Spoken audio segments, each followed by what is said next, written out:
C'è sempre una prima volta e all'ULSS 1 Dolomiti c'è grande soddisfazione per la nomina della prima primaria donna al pronto soccorso del San Martino. Specializzata in medicina d'urgenza con un corso di perfezionamento post lauream in medicina di montagna, la dottoressa Luisa Borella arriva dall'azienda sanitaria di Treviso, dove è stata dirigente medico all'unità operativa del pronto soccorso al Caffoncello. Sono molto felice di tutto quello che ho trovato, perché ho trovato nelle persone che lavorano in pronto soccorso delle persone motivate, preparate, competenti, molto dedite alla loro professione.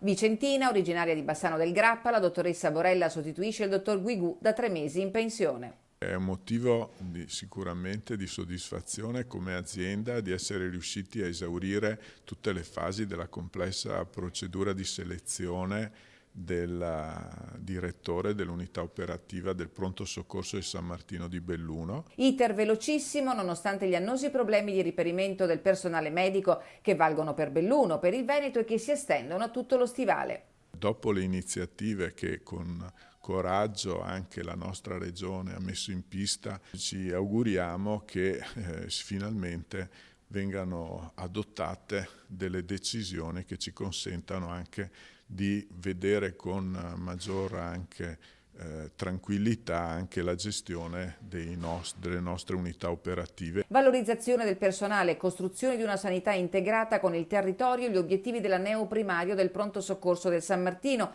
che dal punto di vista organizzativo conta su 10 medici, 30 infermieri e 11 ausiliari. C'è spazio per aumentare l'organico e si sta lavorando all'implementazione del turno notturno, che a breve sarà coperto da 2 medici anziché da 1.